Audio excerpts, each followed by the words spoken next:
Olá, eu estou aqui hoje para falar sobre como capturar e descrever um bom desafio de inovação aberta com startups. E eu estou aqui com o Felipe Scherer, sócio fundador da InnoScience, que vai compartilhar com a gente alguns insights muito legais. Obrigado pela presença aí, Felipe. Prazer, Max. Obrigado aí pelo convite. Vamos nessa. Bora. Felipe, o que é um desafio? Porque muitas vezes as pessoas não têm muito clareza do que seja isso. O que é um desafio a ser oferecido ao ecossistema de startups? A gente costuma dizer que a inovação ela não começa na ideia, né? Muitas pessoas acreditam que o processo de inovação vai começar na ideia. E, na realidade, ele tem um passo anterior, que é uma boa caracterização do problema ou da oportunidade que, efetivamente, a gente quer endereçar para, na sequência, identificar ideias e fazer todo o desenvolvimento do processo de inovação. Então, na prática, o desafio é uma dor ou uma oportunidade relevante dentro do contexto da empresa e que ela prioriza buscando direcionar esse desafio, né, para a sequência do processo de conexão com startups, né, para buscar soluções através da colaboração com startups. Legal. Quem não sabe o que quer não identifica quando encontra, né? Acho que essa é a ideia subjacente a isso.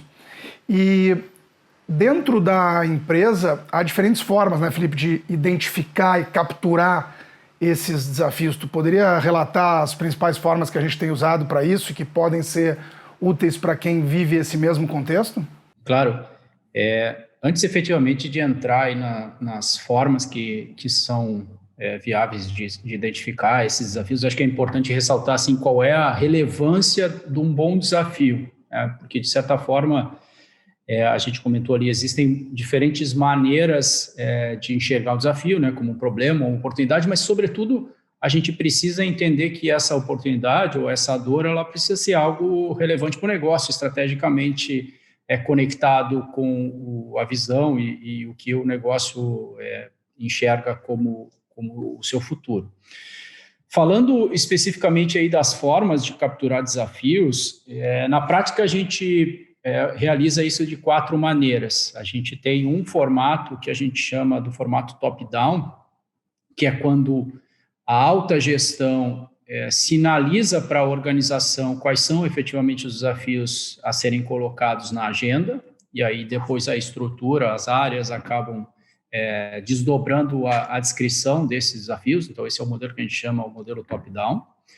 A gente tem o modelo inverso a esse, que é o modelo bottom-up, onde, na prática, se abre a submissão desses desafios para a organização. Muitas vezes, a alta gestão ela delimita quais são as camadas da organização que vão fazer essa submissão, mas, basicamente, a organização, de forma bastante ampla, acaba submetendo quais são as suas dores que, efetivamente, posteriormente, serão endereçadas para o ecossistema. Então, a gente tem esse top-down, quando vem de cima, e o bottom-up, quando ele vem de baixo. E aí a gente tem, digamos assim, alternativas para esses 2 formatos, que são o primeiro ou o terceiro deles, é o que a gente chama do área orientado ou focado, né, onde a alta gestão ela delimita as áreas do negócio, né, então eu tenho nas áreas XYZ, então operações, logística, vendas, e essas áreas, elas enxergam quais são as suas dores ali, ou eventuais oportunidades, e acabam, a partir daí, submetendo e descrevendo os desafios. E a gente tem o formato híbrido, né, que é, no fundo, um pouco a combinação dos outros formatos, onde a alta gestão ela delimita os temas, né, então tem drivers principais, ou a experiência do cliente, ou eficiência operacional, e aí as diferentes áreas acabam colocando os desafios, né, descrevendo as eventuais oportunidades e dores que existem ao longo dessas áreas, né, ou ao longo desses temas priorizados aí pela alta gestão. Legal. Entendendo o que é um desafio e escolhendo diferentes formas ou a melhor forma dessas alternativas para capturar o desafio, chega um momento que é necessário detalhar esse desafio para que ele seja mais do que um título, né, Felipe? E o que compõe, na tua experiência, fazendo vários programas, uma boa descrição de desafio? Esse é um fator-chave de sucesso, né, Max, dos programas de conexão, ou um dos fatores-chave de sucesso, como tu trouxeste, assim, uma boa descrição do desafio, ela é fundamental para as etapas que vão vir na sequência, né, no scouting, depois na priorização em relação a qual startup ou qual solução vai resolver o desafio, assim por diante. Então, a gente tem que ter realmente um cuidado especial aí nessa fase de definição do desafio, descrição do desafio, para que, na sequência, a gente consiga efetivamente executar as outras etapas. Bom, tem alguns pontos, dada a experiência em relação ao tema. O primeiro deles é a descrição detalhada desse problema ou da oportunidade pelo qual a gente está buscando alguma solução, né? Então, a gente tem que ter essa clareza em relação à situação atual, colocando isso muitas vezes com profundidade, porque além, obviamente, da gente manter um alinhamento em relação ao que a gente efetivamente está tentando resolver, a gente tem também um papel aqui importante de comunicação interna, ou seja, né, os times ou o time que vai estar envolvido nesse projeto, ele precisa saber qual é o problema que vai se resolver. Então, acho que esse é um primeiro ponto, né, a descrição detalhada do problema ou da oportunidade. Tem um segundo ponto importante, que é a razão ou o motivo pelo qual a gente quer resolver esse problema, né, o porquê que ele é importante. Então, a gente também precisa ter, do ponto de vista de comunicação, alinhamento e, sobretudo, de racional, uma descrição de qual é o motivo que esse problema, por que ele efetivamente é importante para o negócio. Bom, aí a gente entra em elementos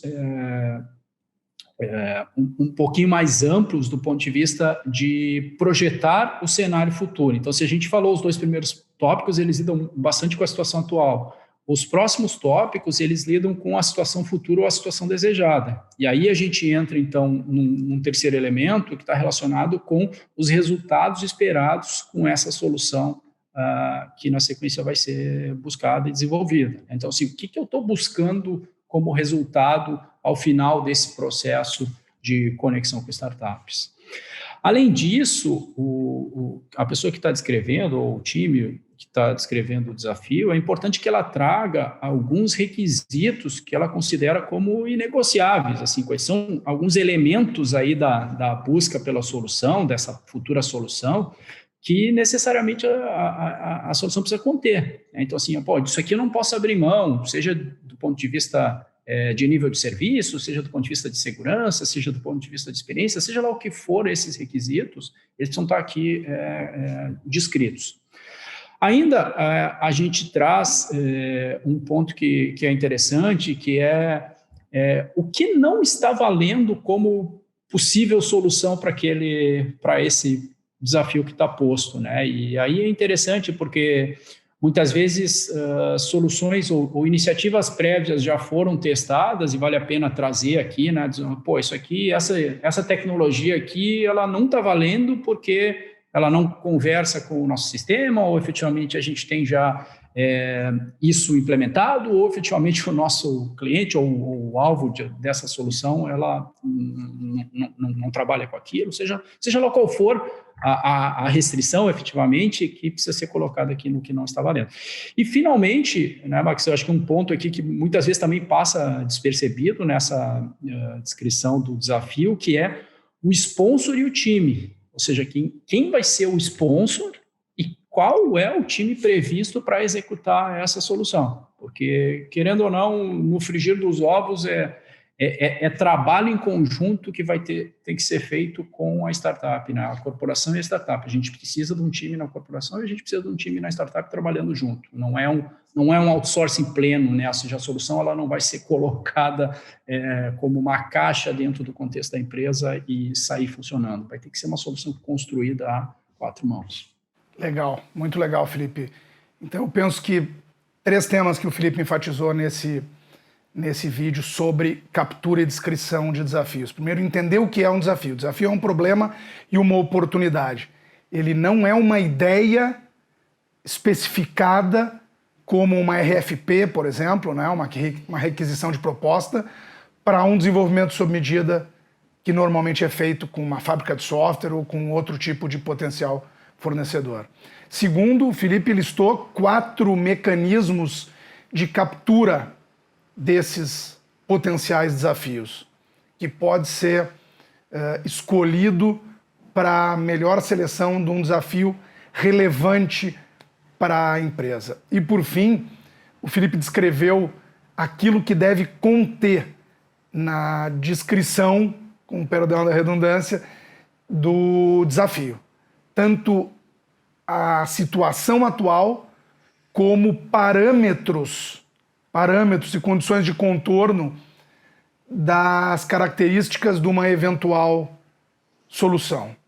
Muito legal, porque com isso eu tenho certeza que nós vamos conseguir melhor identificar e descrever demandas, o que vai facilitar todo o processo subsequente de busca de soluções e de filtro das soluções que tenham melhor encaixe com essa demanda. Obrigado pela participação, Felipe, mais esse episódio aqui da nossa websérie de inovação aberta com startups. E eu convido vocês a seguirem acompanhando os demais vídeos para potencializar os projetos de inovação aberta com startups. Valeu, pessoal. Foi um prazer. Até a próxima.